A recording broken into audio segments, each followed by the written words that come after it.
നല്ല ടേസ്റ്റി ആയിട്ടുള്ള ദാൽ കറി ഇങ്ങനെ എളുപ്പത്തിന് ഉണ്ടാക്കുന്നത് നോക്കാം. അതിനായിട്ട് കുറച്ച് മസൂർ ദാലും തൂർ ദാലും എടുക്കുക. സെയിം ക്വാണ്ടിറ്റി എടുക്കാം, അല്ലെങ്കിൽ കുറച്ച് കൂടുതലായിട്ട് മസൂർ ദാൽ എടുക്കാം. നന്നായിട്ട് വാഷ് ചെയ്യുക. ഇതിനെ ഡ്രെയിൻ ചെയ്തിട്ട് ഒരു കുക്കറിലേക്ക് ആഡ് ചെയ്ത് കൊടുക്കുക. ഇതിലേക്ക് നമ്മൾ കട്ട് ചെയ്ത് വെച്ചിരിക്കുന്ന സവോള, ടൊമാറ്റോ, വെളുത്തുള്ളി, പിന്നെ 2 സ്പ്ലിറ്റ് ചെയ്തിട്ടുള്ള പച്ചമുളക്, കുറച്ച് മല്ലിയില, പിന്നെ ആവശ്യത്തിന് മഞ്ഞൾപ്പൊടി, ഉപ്പ്, ബട്ടർ, പിന്നെ കുറച്ച് വെള്ളം, അത് കുക്ക് ചെയ്യാൻ ആവശ്യത്തിന് വെള്ളം ആഡ് ചെയ്യുക. നന്നായിട്ട് മിക്സ് ചെയ്ത് കൊടുക്കുക. ഇതിലേക്ക് കാശ്മീരി മുളക് പൊടിയോ അല്ലെങ്കിൽ നോർമൽ നമ്മൾ മുളക് പൊടിയോ ആഡ് ചെയ്യുക. കുറച്ച് മാത്രം ആഡ് ചെയ്യുക. നന്നായിട്ട് മിക്സ് ചെയ്യുക.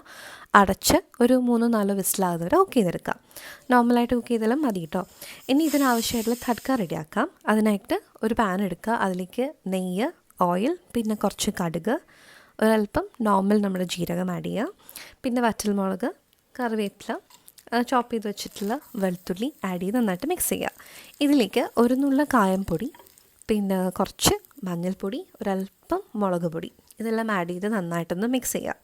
അപ്പോൾ അതിൻ്റെ പച്ചമണമൊക്കെ ഒന്ന് മാറണം കേട്ടോ. ആ പച്ചമണമൊക്കെ ഒന്ന് മാറിക്കഴിയുമ്പോൾ ഇതിലേക്ക് നമുക്ക് കുക്ക് ചെയ്ത് വെച്ചിരിക്കുന്ന നമ്മുടെ ദാല് ആഡ് ചെയ്ത് കൊടുക്കുക. എന്നിട്ട് നന്നായിട്ട് മിക്സ് ചെയ്യുക. ഇപ്പോൾ എരിവും നമ്മുടെ ഉപ്പും കാര്യങ്ങളൊക്കെ ഇപ്പം നോക്കുക കേട്ടോ.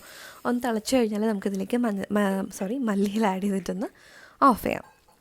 അപ്പോൾ നമ്മുടെ ഈസി ആയിട്ടുള്ള ദാൽ കറി റെഡി ആയിട്ടുണ്ട്. ചപ്പാത്തി, നെയ്ച്ചോറ്, ചോറ് എല്ലാത്തിൻ്റെ കൂടെ കഴിക്കാം. അപ്പോൾ എല്ലാവരും ട്രൈ ചെയ്ത്